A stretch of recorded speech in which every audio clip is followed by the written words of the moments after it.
Hey y'all, it's Elisha and welcome back to Elisha's Crafty Hoplop. To my new folks, welcome. We hope you feel really comfortable here.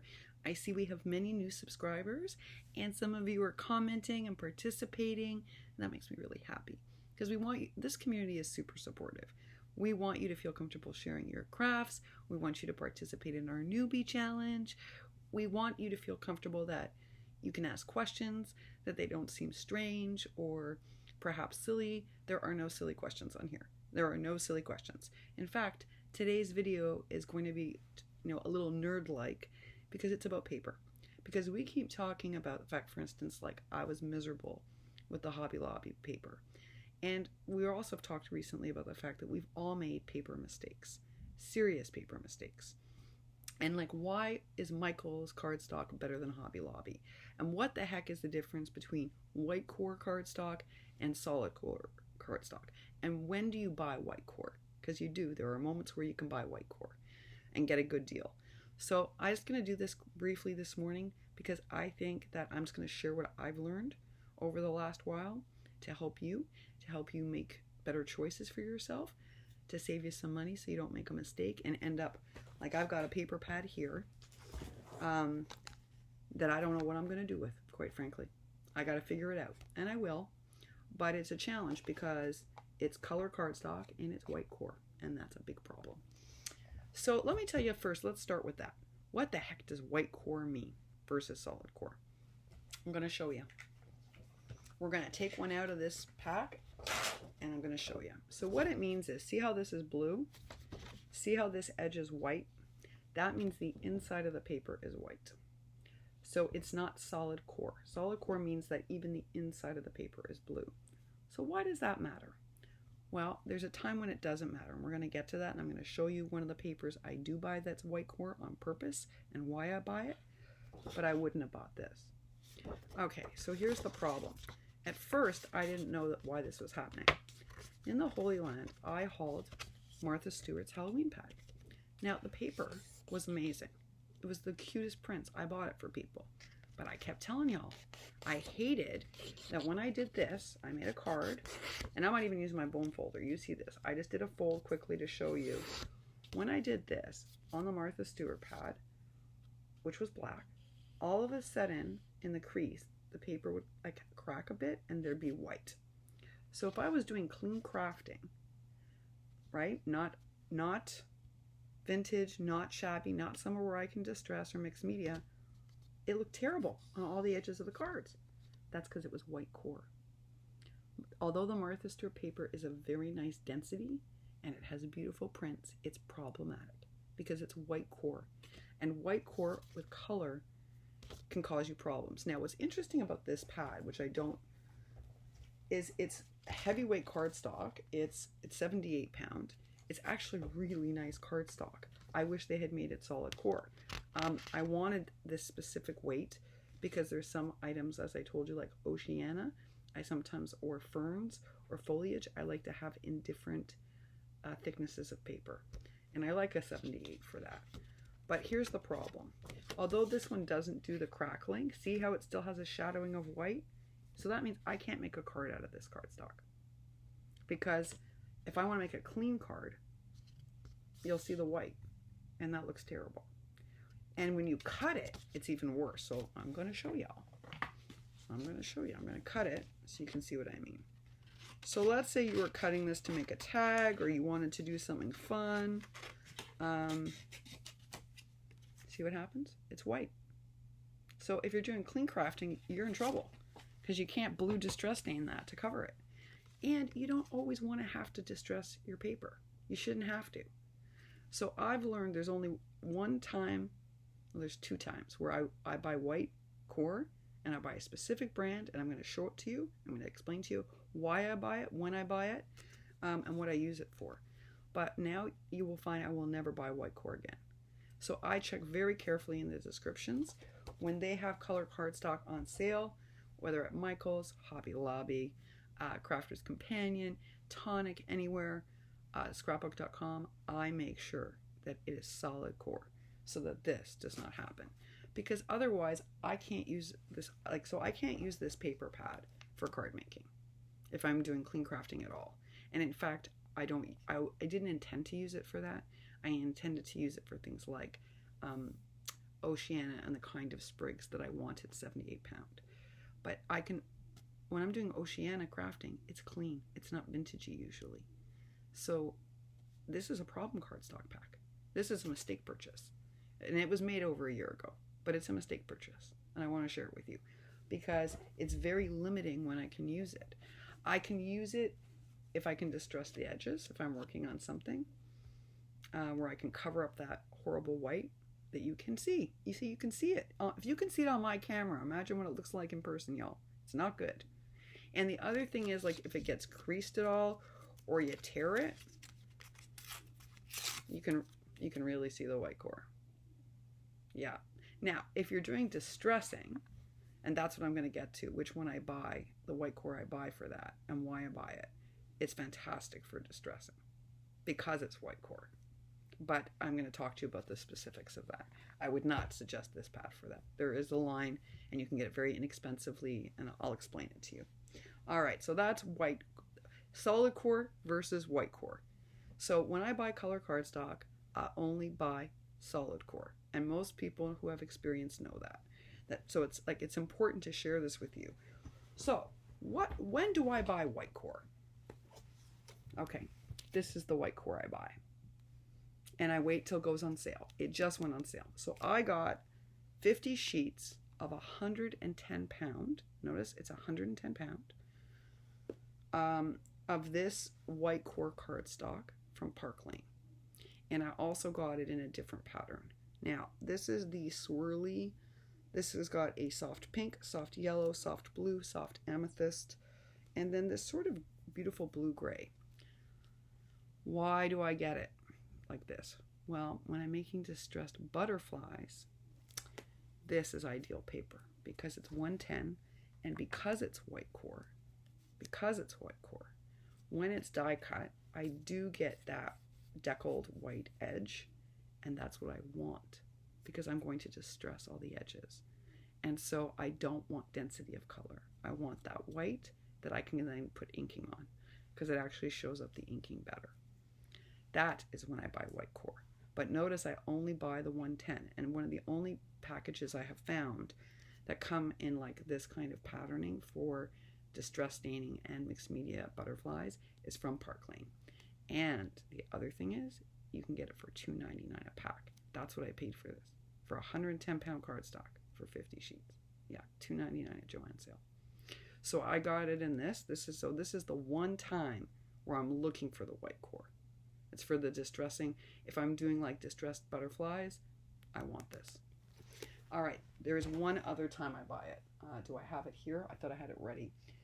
When I'm making shabby crafts, they have another Park Lane. It's the same brand. Has another pack that's just stained wood.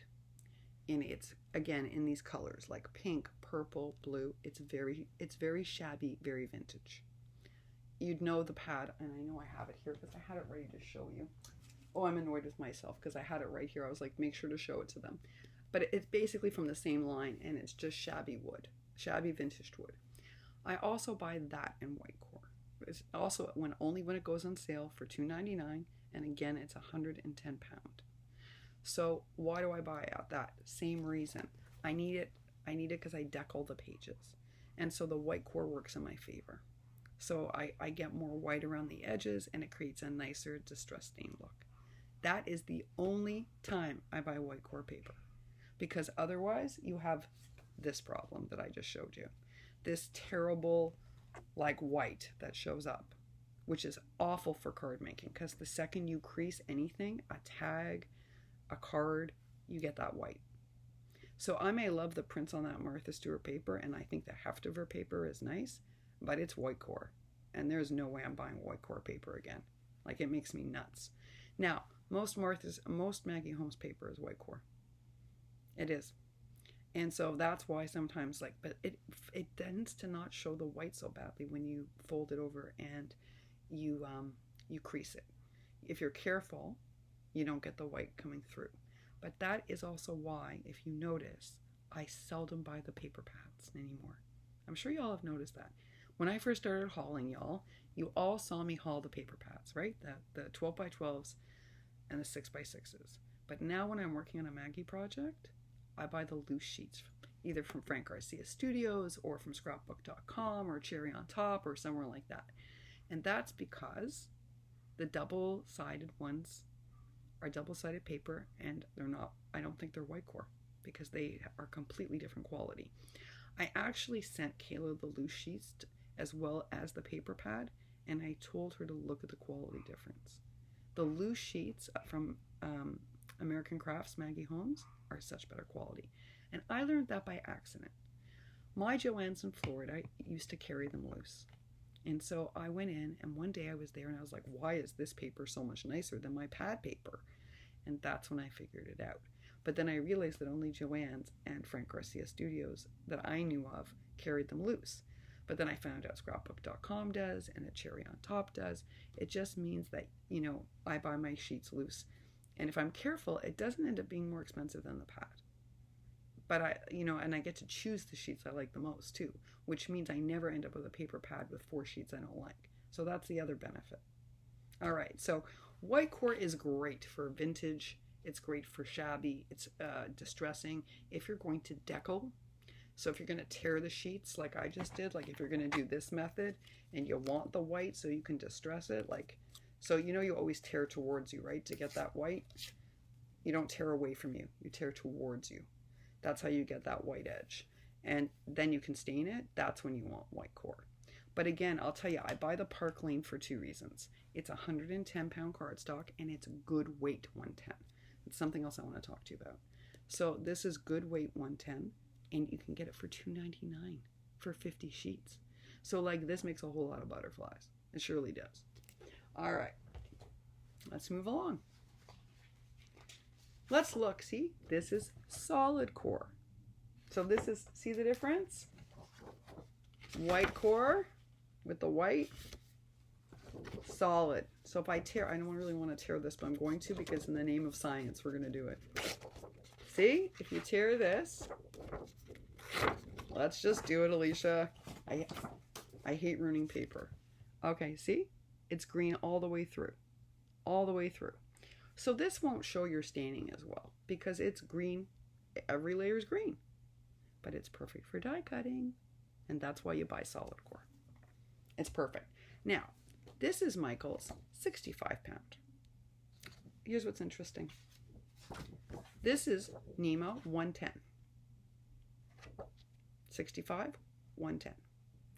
This is heavier, but it's not much heavier, and yet technically it is.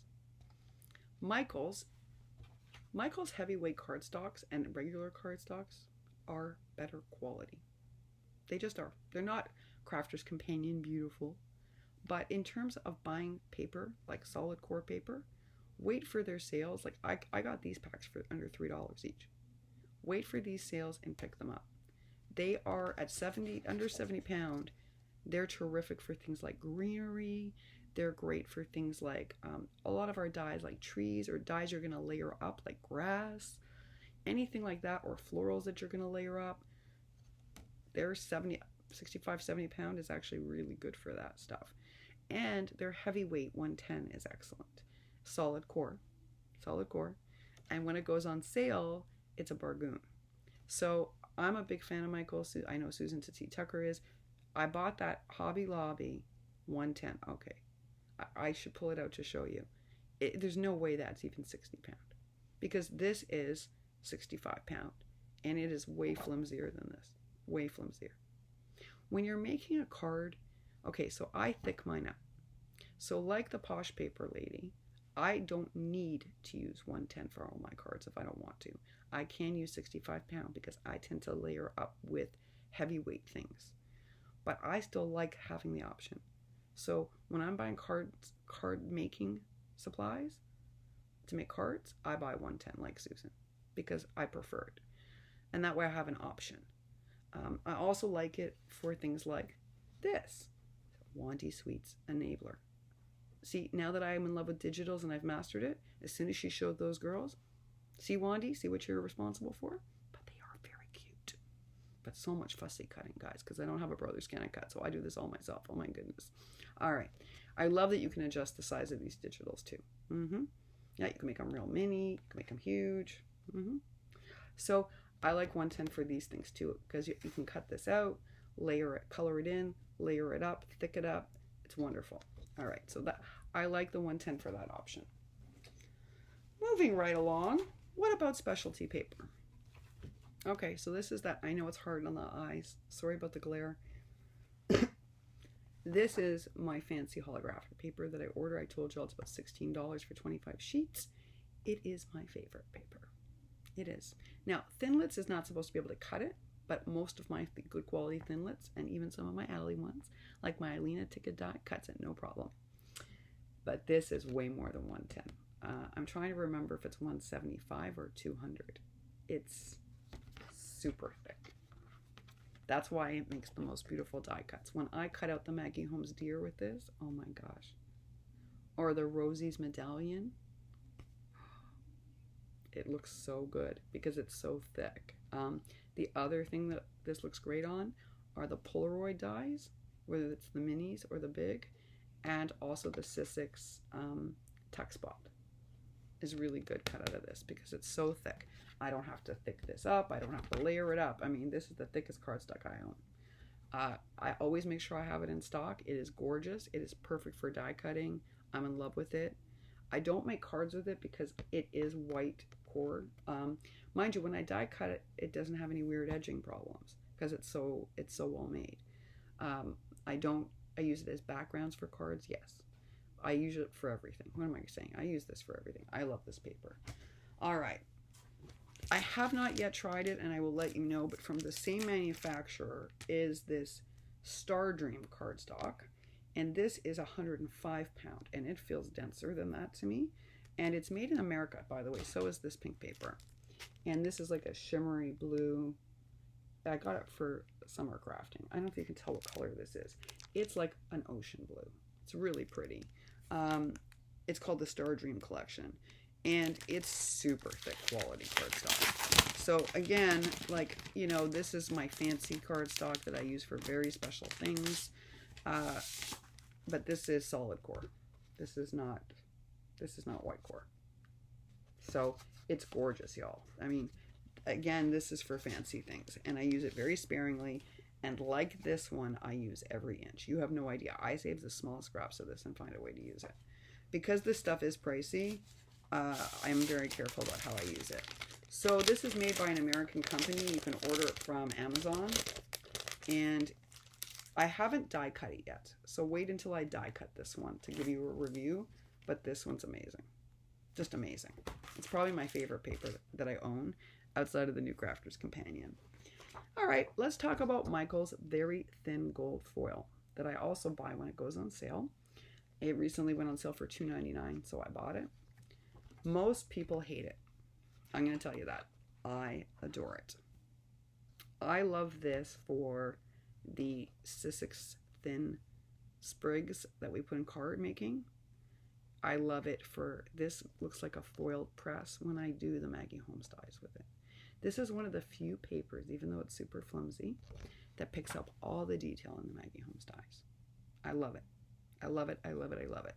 I hate how thin it is. Do you see? It's probably 28 pound, if that. It's really thin. But for elegant sprigs for card making, I love it. It's exactly the weight I want. So again, you learn about card weight and what you use it for. Would I use this to make a card? No way. But it's great for things like sprigs. I wouldn't die cut tickets out of this. You know, tickets I'm using 110. So it just depends. You know, it just depends. I think there was one more. Oh yeah, I want to show you the differences. So like, and when I print things like these, which are shabby sentiments from dictionary pages, and I'm using my digitals, I always print it on 110. Always. But I'm going to tell you something. I like the Nema cardstock for a reason, and it's not the weight. See, again, I'm okay with its weight. It's officially 110, but I'm going to tell you that the Michaels 110 is thicker. It's officially 110. For me, it's a bit flimsy for a white cardstock. But I like it because when I'm running digitals, it takes all the inking beautifully. It's really 110 cardstock designed for digital. That's why I like it so much. If I were buying white cardstock just for card making, not for digitals also, I would choose the Michaels one or another brand. It's just because I like it to have dual use that I choose to buy the one from Nima. Because for digitals, it's one of the best ones. I mean, the color saturation, it's as good as if it's store-bought, which is really rare for digital. Really rare. So there's a little nerdy info about paper, because some folks are like, core, white core, non-white core. And, folks, they don't always tell you. You have to go looking to see. Michaels will tell you, this is solid core, this is white core. When the Joanne sale, when I was looking for my specific paper, I had to make sure that they didn't change this to solid core, because then I wouldn't want it. I wanted the white core. So it actually says white core on it here. Do you see? So it says it right on the pack.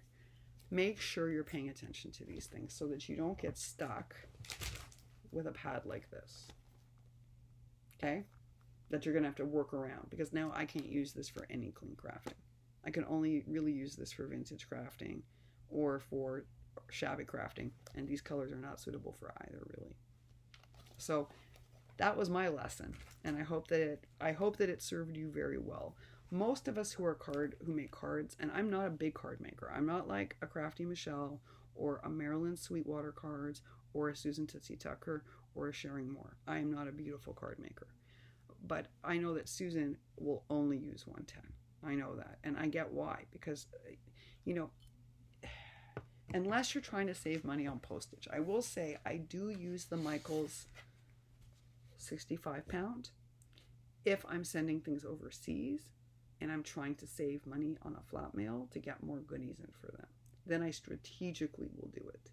But if you want to make a really beautiful, sturdy card, most card makers I know use 110 and then use the 65 for other things. But you have to find your own groove and find what works for you. Like, I know people that will never buy white core, anything. And yet for me, I need it for my distressing. I need it for mixed media. I need it for shabby and vintage making. But I'm just very specific about which one. And I think it's helpful for you to know the difference. Like, what's solid core and why do people like it? What's white core and why do most people hate it? And also, it was important for you to see this gold foil cardstock from Michaels, because it is one of the least expensive on the market. When this goes on sale for $2.99, it's a bargain. But I'm going to tell you, the reason why most people hate it is because it's only like 28 pound. It tears easy. And y'all know I'm not delicate. We know this. I've got tomboy hands. But if I can work with it, anyone can work with it. It just requires some patience while you poke it out. Now, P and Susan have taught me you can also use wax paper to make it easier. And that's true. But I've just also gotten better at poking things out. You get better, folks, with practice. You do. Even those of us with tomboy hands. We can do it. Anyone can do it. All right. There's our paper lesson for this weekend. I hope it was helpful. I really do. Because, we were talking about the pounds on the Crafter's Companion haul. And I got a couple of texts that said, okay, what the heck does that mean? So the Crafter's Companion paper, technically, in Europe and the rest of the world, they go by GSM. In America, we go by pounds. So, which is interesting because that's left over from an old European system. Anyway, the paper from Crafter's Companion is technically just under 70 pounds. So it's not much thicker than this Michaels cardstock, except it feels so much thicker. It's just better quality paper. So it likely isn't. It just feels really good quality. And so I'm willing to use it to make all sorts of things. But now you know the difference between all those things. I hope it was helpful. I hope that you learned something. If you have any questions, leave them down below, and I will do my best to answer. And if I don't know the answer, I'll ask one of my friends who surely does, because the Susan Tootsie Tuckers and Jelly Beans and Marilyns and Judys and Donnas and Sharing Moore and all of the wonderful, and Crafty Michelle, they all will know the answer. So one of them will be able to help me out if I don't know it. All right, y'all. Take real good care, and I will see you later today. Bye for now.